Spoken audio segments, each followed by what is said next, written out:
Hola, ¿cómo están? Bienvenidos a esta segunda sesión del curso de investigación transformadora. Vamos a abordar la epistemología de la investigación social. Básicamente tiene que ver con elementos claves sobre desde dónde abordamos la investigación, el contexto que rodea al sujeto investigador y al sujeto en relación que es investigado, así como los horizontes que están detrás, pero también al frente del sujeto, el objeto de investigación. Es importante tener en cuenta aquí que cuando nosotros hablamos de investigación, estamos hablando de un vestigio. Investigium es la expresión latina de la palabra investigación. Y eso es bien interesante porque el vestigium es lo que está como al frente en el camino y que ha quedado como una huella. Y es interesante porque de alguna manera nos está colocando en relación con una memoria, con una historia. Quien investiga para transformar no llega como el hombre a la luna por primera vez a pisar y a poner su bandera, sino más bien sigue de alguna manera una tradición, de alguna manera sigue una suerte de escuela, un aprendizaje continuo. Recoge entonces aquellos elementos que han quedado en el camino como vestigios de aquellos que en alguna vez pasaron por allí. Y esto a mí me trae como modelo, como recuerdo, si quieren, como ejemplo, el Capac Ñam. Es bien interesante cuando cuando empezamos a reconocer la historia de esta parte del mundo a partir de un cúmulo de caminos conectados unos con otros, pero además conectando una serie de pueblos, una serie de territorios en donde alguna vez hubieron un número X de culturas y que además no aparece solo en un momento de la historia, sino que se va haciendo a lo largo de la historia. Los vestigios del Capac Ñam, del Gran Camino, llamado también Camino Inca, pero no es de los incas, sino es un gran camino que recorre esta parte del mundo, datan hasta del tiempo de la cultura caral. Y conecta desde Caral hasta el imperio, llamémoslo así, imperio inca. El investigador social, el investigador que busca la transformación con lo que investiga, recoge lo que aparece en el camino, probablemente haya sido dejado hace 5.000 años. Entonces, entra en relación con una historia, entra en relación con un sujeto que está en un contexto, pero que además tiene un horizonte hacia atrás, pero también tiene un horizonte hacia adelante, tiene un trasfondo. Con este trasfondo entramos nosotros a visualizar lo que llamamos los paradigmas. Entonces, el paradigma es justamente ese trasfondo que está detrás del sujeto que investiga, a modo de ojos desde los cuales observa, de los lentes desde los cuales observa una realidad concreta. La rectoría de un paradigma dura el tiempo que puede sostener sus paradojas y contradicciones. Paradigma es de alguna manera una forma de interpretar una realidad.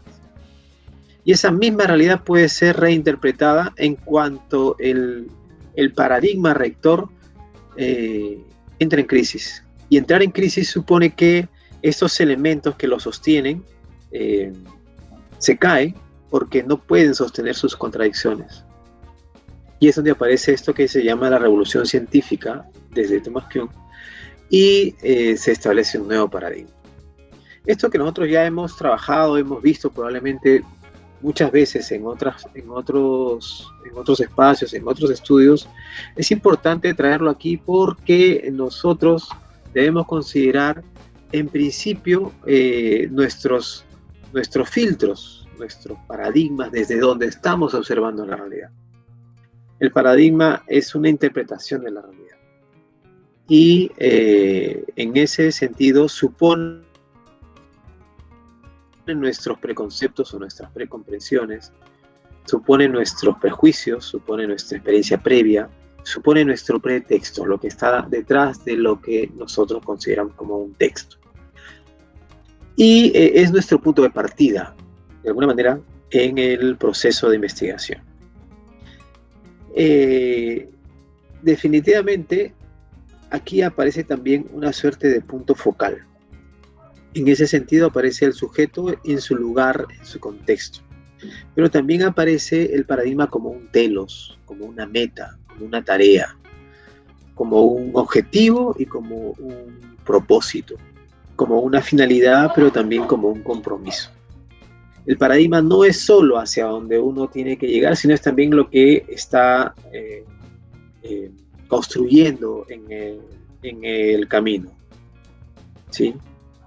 Por eso es que cuando nosotros entramos a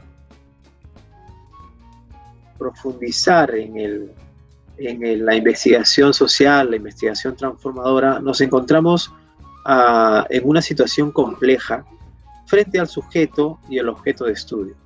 Para definir el objeto y el sujeto de estudio, nosotros nos encontramos al frente de una ecuación en la cual nosotras como investigadores, tenemos algo no solamente que decir, sino que afectamos también la realidad que en ese momento estamos observando. Y es importante tener en cuenta aquí el concepto de realidad. La realidad no es algo estático, es algo dinámico. La realidad es algo que se va transformando y es una situación abierta a diferentes posibilidades. La realidad es tan infinita como Dios. Así lo decía un profesor que tuve, jesuita, me parecía muy gráfico, porque la realidad es infinita. No es posible que el ser humano pueda abarcar la realidad completa. Es más, este mismo jesuita decía que para encontrarse con la realidad, para acercarse a la realidad, nosotros tenemos que quitarnos los zapatos y sacudirlos, porque lo que estamos pisando es tierra sagrada. La realidad es tan grande que lo que nosotros hacemos solo es como aproximarnos. Y en esa aproximación podemos tener elementos claves que algunos llaman objetividad, o elementos que otros llaman subjetividad, o otros también afirman manipulación de lo que supuestamente existe, está ahí al frente, o interpretación, percepción. De esto los filósofos a lo largo de la historia han hablado y han escrito muchísimo. Esto tiene que ver con la teoría del conocimiento. ¿Cómo se aborda la realidad misma? ¿Qué es la verdad? ¿Cómo se aborda la verdad? ¿Cómo se llega a saber si es que esto es realmente, entre comillas, cierto o no? No nos vamos a involucrar en esta maraña filosófica o epistemológica de la teoría del conocimiento. Sin embargo, sí es importante hacernos las preguntas porque como estamos en este proceso de investigación transformadora, es importante reconocer cuál es dónde queremos llegar en esta construcción de teoría, en esta construcción de nuevas ideas que puedan ir surgiendo a partir de la experiencia. La investigación-acción, la investigación transformadora ha aprendido de la educación popular desde esta perspectiva del pensamiento crítico, en el que la transformación de la realidad y el cuestionamiento del sistema supone el empoderamiento, el tomar la palabra para gestionar el cambio. Esos elementos son claves en la investigación transformadora porque le marcan esas piezas importantes en lo que podríamos llamar el paradigma de la investigación transformadora. Es decir, o decirlo de otra forma, la investigación transformadora tiene estos elementos desde los cuales observa la realidad y la interpreta. ¿Cuáles? El pensamiento crítico, la transformación de la realidad, el cuestionamiento del sistema, el empoderamiento, el tomar la palabra, el gestionar el cambio. Para llegar a estos elementos, la investigación transformadora considera algunas preguntas claves que desde las cuales empieza a responder empieza a responder en este proceso de búsqueda. ¿Sí? Esas preguntas claves, como qué es el conocimiento, cómo se conoce, cuáles son los tipos de conocimiento, desde dónde se conoce, abordan de alguna u otra manera la pregunta sobre el sustento epistemológico de la investigación-acción. Siendo así, considero que la pregunta principal de estas que acabo de mencionar no es otra sino desde dónde se conoce. Para llegar a tener estos elementos del paradigma de la investigación transformadora que está en búsqueda de una transformación, de un cambio, del empoderamiento, del cuestionamiento y la crítica al sistema, que afecta a las personas, que afecta al bien común y al buen vivir, es importante que reconozca desde dónde se conoce en la investigación transformadora. Es decir, el proceso de investigación social o transformadora, participativa, investigación-acción, tiene un punto de partida que siempre es el lugar del sujeto, su contexto y su horizonte. Estos elementos son los que están sobre la base, sobre el pilar de lo que podríamos llamar la investigación, el paradigma de la investigación transformadora. ¿Por qué busca la transformación? A partir de la necesidad del sujeto. ¿Y por qué la necesidad del sujeto le invita a la investigación a transformar? Porque se afirma su lugar epistemológico desde el empobrecido, desde las empobrecidas, desde las realidades de estas personas que pasan una situación de pobreza injusta. Bueno, la pobreza en realidad es injusta siempre. Esta situación de marginación, esta situación de exclusión, esta situación de discriminación. Y al colocarse en este lugar, se forma una postura política frente a esta realidad buscando su transformación. El lugar epistemológico de la investigación transformadora supone entonces lo que mencioné hace un instante, tanto en un objetivo, punto de llegada, como en un compromiso, como en una suerte de tarea, pero también de don. En ese sentido, cuando nosotros recorremos algunas ideas claves de la educación popular que nos puedan ayudar a visualizar por dónde va el sustento epistemológico de la investigación transformadora, nos encontramos con algunas ideas claves que menciono a continuación como fuentes del conocimiento de la investigación transformadora. Uno, que la realidad es una fuente verdadera del conocimiento, la experiencia es la fuente verdadera del conocimiento. Dos, que el conocimiento es construcción social, colectiva, participativa y es permanente. Y eso supone que la investigación transformadora no recae en el investigador en su gabinete, sino supone estar en contacto con, en relación con. Y recojo aquí una frase de Paulo Freire que Núñez a su vez también recoge, y es que el conocimiento es un proceso que resulta de la praxis permanente que tenemos los seres humanos sobre la realidad misma. Es decir, el investigador, la investigadora son sujetos prácticos. Es decir, supone que tengan una praxis, un compromiso vital que desarrollen en la realidad misma, buscando transformación.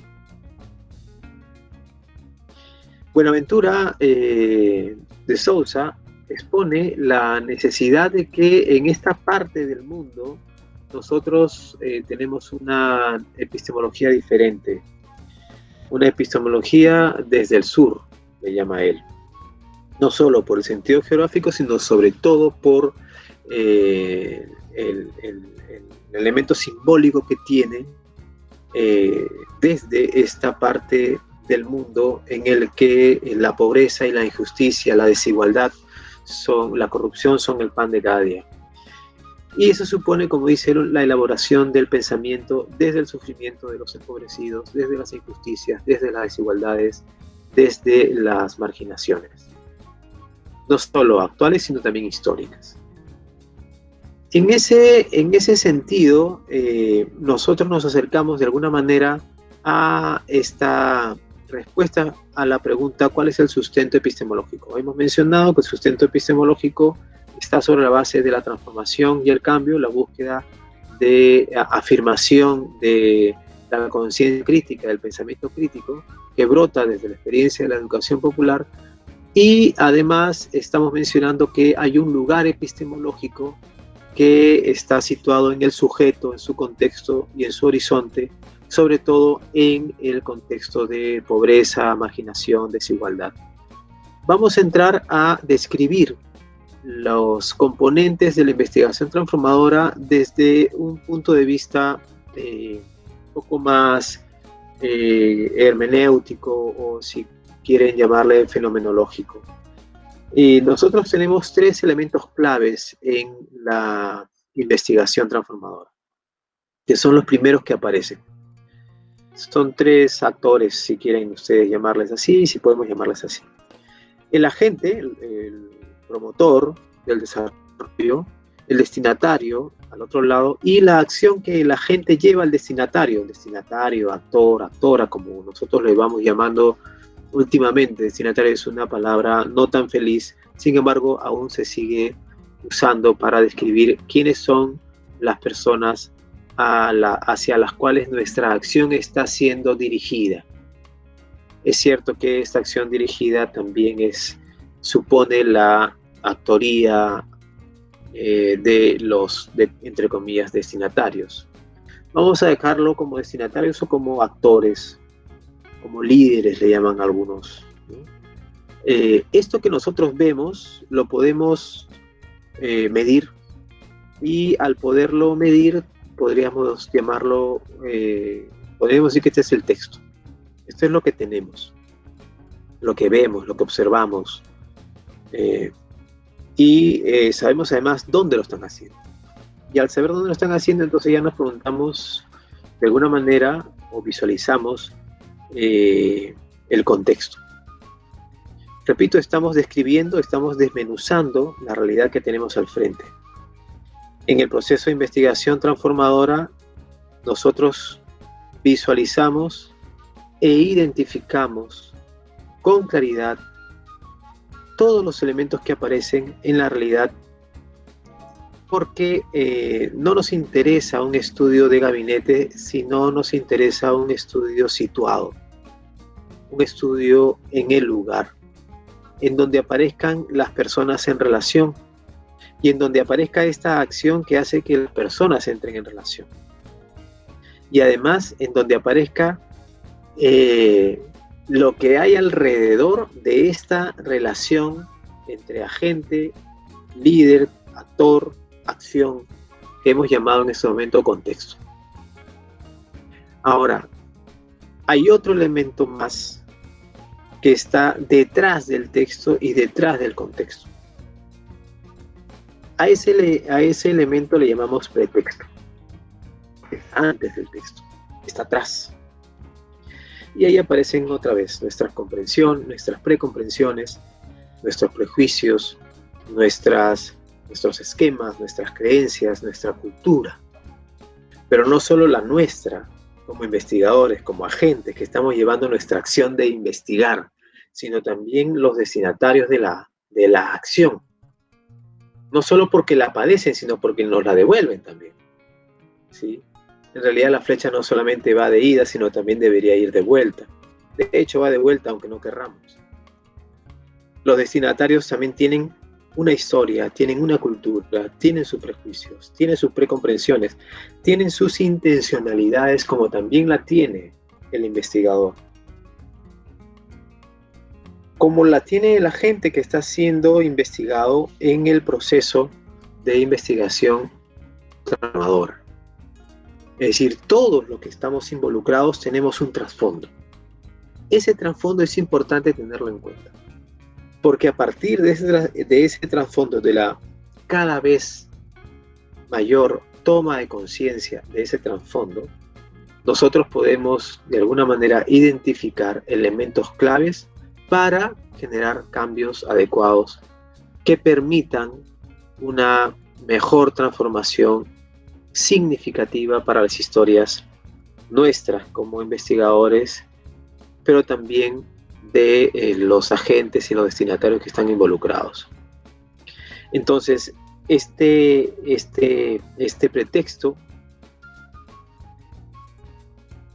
que se oculta porque no es visible, aparece y en el análisis es necesario tomarlo en cuenta para rescatarlo. Hasta allí tenemos entonces los componentes claves de la investigación transformadora. Junto con estos componentes que acabamos de desmenuzar, de describir, nosotros tenemos varias teorías epistemológicas, o epistemologías, perdón, que están detrás o favorecen la investigación transformadora o la investigación de acción participativa. La investigación transformadora estamos llamándola ahora aquí en el curso porque tiene elementos que nos obligan a nosotros llamarla así. Y yo les voy a presentar ahora un método de conocimiento, ¿sí?, que es el método trascendental, que a mi juicio es el que más se acerca a la epistemología, a la configuración de la epistemología transformadora. Probablemente algunos de ustedes conocen este método trascendental. Voy a pasar a presentarlo rápidamente, deteniéndome en algunos puntos claves. El primer punto clave en el cual me detengo es que este método trascendental supone que la persona se acerca a tener mayor conciencia de lo que sucede en la realidad. No de lo que sucede en la realidad en abstracto, sino de lo que sucede sobre todo en su realidad. En la realidad en la cual está involucrado, en la realidad en la cual está involucrada. Y en este sentido el investigador no es ajeno a la realidad que investiga, sino se siente involucrado como nos hemos sentido nosotros involucrados, involucradas, con estas primeras preguntas que Arnaldo nos compartió, nos solicitó que respondamos en la primera reunión de grupo, de equipo investigador, de equipo de trabajo de investigación hace una semana. Yo por lo menos me sentí involucrado, me sentí vinculado con el tema, porque pertenece a parte de mi historia, está como enraizado en lo que yo vivo, en lo que yo quiero, en lo que yo aspiro, pero también en lo que significa mi identidad. Entonces, es un método trascendental que tiene un camino de bajada y tiene un camino de subida. En ese sentido, tiene un camino descendente, es decir, operaciones funcionales descendentes para conocer la realidad, para tomar conciencia, y tiene operaciones funcionales ascendentes para tomar conciencia. Son operaciones funcionales, es decir, son casi acciones concretas que se realizan para bajar y luego para subir. Lo que une ambos caminos, o el mismo camino de subida, es lo que nosotros llamamos los niveles de conciencia, de toma de conciencia. Y tenemos que en el proceso de investigación, nosotros cuando tenemos los datos puros y duros, los observables, los que podemos tocar, oler, gustar, los que escuchamos, los que tomamos nota cuando hacemos una entrevista, los que están a mano porque hay un informe, en fin, todo lo que son datos pertenecen a un nivel de conciencia sensible. Intelectual porque es la forma como los hemos recopilado, pero es sensible porque está a la mano de los sentidos, por llamarlo de alguna manera. Luego hay un siguiente nivel de conciencia que es más bien intelectual, porque en este momento el intelecto organiza a partir de un concepto determinado, le pone, fabrica un concepto, ¿no?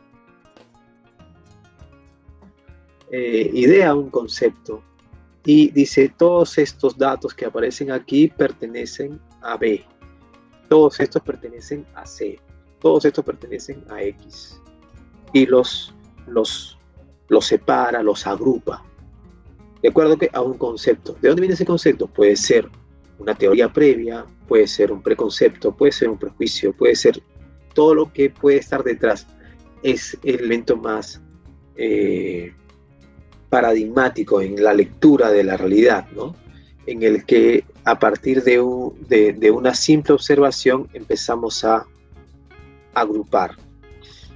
Luego tenemos un elemento, un nivel de conciencia de tipo racional. Y es de tipo racional porque la razón está sobre la base del juicio. Y el juicio está sobre la base del análisis crítico. Entonces es un juicio crítico lo que aparece aquí, en el que el investigador, la persona, desarrolla relaciones entre los diferentes grupos de datos que están agrupados. Los contrasta, los relaciona y empieza a definir e ir sacando algunas conclusiones. E inmediatamente después aparece un siguiente nivel en el que a partir de estas conclusiones las personas que están, el grupo, la situación, el investigador, la investigadora, se hacen una pregunta frente a esto que aparece en el análisis racional. Y es, ¿cuál es la responsabilidad del investigador? ¿Cuál es la responsabilidad de los sujetos, de los que están en la situación? Y a partir de allí, entonces, podríamos decir que allí, recién llegando al nivel de conciencia ético responsable, hemos de alguna manera tocado fondo. Y entonces pareciera que al bajar los niveles, cuando experimentamos y recopilamos los datos, luego agrupamos y conceptualizamos, luego juzgamos críticamente, hasta encontrar de alguna manera una situación límite que me está obligando a discernir y a tomar decisiones, entonces recién aparece la posibilidad de decir que este acercamiento a la realidad es transformador. No basta con llegar a un juicio crítico, porque el juicio crítico son las conclusiones que sacamos. Que esto es así, que esto funciona de tal manera, o las recomendaciones que podemos hacer. El juicio crítico obliga a las personas que están involucradas en los procesos de investigación a preguntarse sobre esta situación, estas conclusiones, a qué situación límite me están llevando. Y al colocarnos en la situación límite, nos está poniendo frente a caminos de vida y caminos de muerte. Caminos de muerte, que es parálisis, no hacer nada. Simplemente ya pasará, o sabe Dios, no es mi responsabilidad. Pero camino de vida es un camino responsable. Y entonces allí aparece la transformación. No es posible la transformación si es que los sujetos no se transforman. Y en este sentido el investigador, como hemos visto hace un instante, tiene este talante político frente a la realidad. No solo de denuncia, sino de actuación, de protagonismo. Y entra en este proceso de discernimiento con una pregunta simple: ¿y yo qué? Frente a este análisis crítico. ¿Yo qué frente a esta conclusión? frente a esto que he encontrado yo qué. Y es a partir de estas preguntas de discernimiento que obligan a decidir a las personas, a los investigadores que buscan la transformación, que empieza a fundamentar desde una teoría nueva. ¿Cómo puedo reconstruir esta experiencia que tengo si no es desde la base fundamental? Y entonces empiezo a definir algunos elementos teóricos que he ido encontrando a lo largo del proceso en el que he ido descendiendo.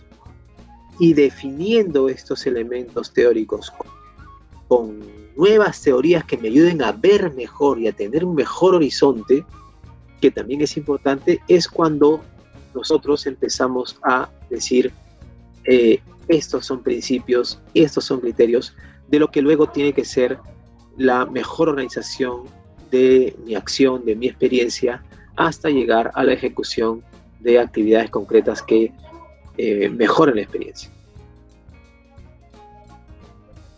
El camino descendente unido al camino ascendente supone definitivamente coherencia. No basta con juzgar críticamente si es que no se pasa a un